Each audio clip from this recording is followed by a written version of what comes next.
Hey everybody, how you doing? Welcome to Root Health and our presentation today. Our presentation today is called Health Informatics, a critical analysis for non-medical professionals. So, health informatics, a critical analysis and decision making, or for non-medical professionals. We're going to look at a couple of situations, one on infectious disease and one on chronic disease. And we're going to take a look at what healthcare informatics can tell the average Jane or Joe. And we're going to get a good idea of where that might lead us in terms of how we look at a given situation. So, who am I? My name is Jason Root. I am a professional exercise physiologist and strength and conditioning specialist. My area of specialization is the prescriptive application of human movement science interventions for the alleviation of chronic disease while maximizing longevity and functional capacity. And I got my bachelor's degree over at Arizona State in kinesiology. I started studying the adaptation to physiology caused by imposed demands within human movement science as related to athletic performance. But I ended up drifting towards the use of human movement science interventions in healthcare. I then went and I pursued a master's of science in biomedical diagnostics, and this was in the interest of implementing systems in which to affect the above or previous information, like the previous mission, I suppose. And what I studied was a wide breadth but shallow depth subjects, informatics, healthcare and biooperational systems, immunology, healthcare, economics is where actually the root of this presentation comes from, molecular diagnostics, etc. I am a non-specialized, and so I am non-specialized on each of these topics, but I am more familiar than those who are not specialists in the field. So I'm not a layman, but I am not a specialist as per each of these educational paths lead. So if you are a specialist, I do welcome your input.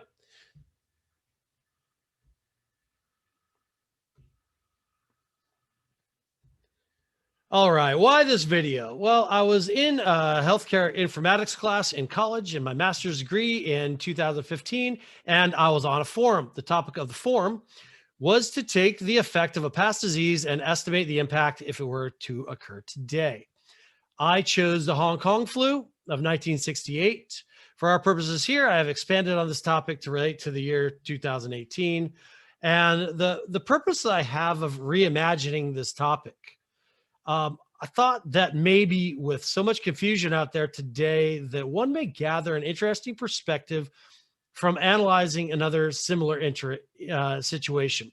So I'm passing this on. And this is not an opinion on current situations, but I am offering points of view that might give the individual more resources in terms of critical thinking in order to make your own inferences toward a variety of topics, from chronic disease to infectious disease to different approaches in healthcare, different approaches in fitness and holistic medicine, all that sort of stuff. A very broad-based, very 30,000 foot view of things. And so why this video? Well, my specialization is from my academic and professional pursuits is in physical resilience. I study death, quality of life, chronic disease, and how to maximize quality of life and how to minimize death and chronic disease. And we do this. I do this through the application of movement science interventions, along with working with other holistic healthcare professionals. So therefore, I'd like to give an example of how any variety of situations may be looked at from a holistic perspective in order to make sure that interventions by an individual, a medical system, or even by the government are not actually worse than the initial problem itself. In other words, the cure must not be worse than the disease. So going into our scenario one, we're going to look at the Hong Kong flu. General description of the Hong Kong flu is it's also called the H3N2 virus. Most of the deaths are of folks age 65 and over or compromised from some other chronic health condition. The the Hong Kong flu was first started to have an impact in September of 1968 from people coming back from Vietnam. And the impact went through the flu season of 1969. It is still a strain today. It was also called the Mao Zedong flu or the Mao flu, referring to the communist dictator and government of where the flu started, even though it started apparently in Hong Kong, which was under British control, I believe, at the time. So interesting little tidbit there. But little to no, in the US, little to no government behavioral interventions for the prevention of the spread of this disease were implemented. They relied instead on antiviral medications and vaccines, as well as the herd immunity that was produced naturally after 1969. There was a resurgence of the flu that happened in the 69 to 70, the following year, the following flu season. And going on to our assessment, basically what we're going to do is we're just going to use a basic proportion formula that you might have derived, or you might have learned in 8th grade algebra. And we're going to apply the simple proportion formula to the two variables. The first variable is the percentage of the population that would be at risk in 1968. And we're going to take that proportion and compare it to 2018. And then we're going to do the same thing with the population size. And we're going to go ahead and plug it into this formula here. We're going to cross multiply, solve for X, and that will give us the answers that we're looking for to make a comparison here in our situation. So first, we're going to look at the data. So 1968, our U.S. population in 1968 was 200 million people. The percent of at-risk people determined simply from the elderly population was about 10%. We're not comparing the other chronic conditions here, just because that's a lot more data. We're doing something just to simply get a nice 30,000-foot view of the impact. Nothing exact quite yet. So the impact or the deaths from the Hong Kong flu in the US were 100,000 in that period. Well, right around 100,000. Then going into 2018, we have about 330 million people. The at-risk population is that is over 65 years of age is about 18%. And so when we go ahead and solve for X, we'll be solving for that. And so that brings us to our next slide, solving for our at-risk population.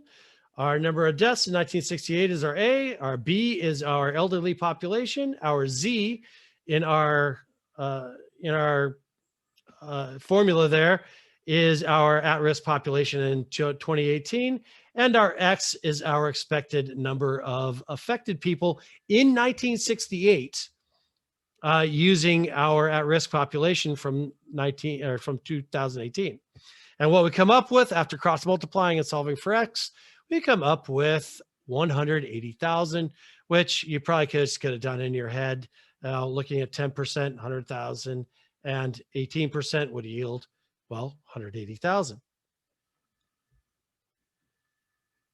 All right, now we come to solving for our population difference. So if we use our proportion formula again, we put in A is the number from the previous sheet. So 180,000 goes in there. B is our population in 1968, and Z is our population in 2018.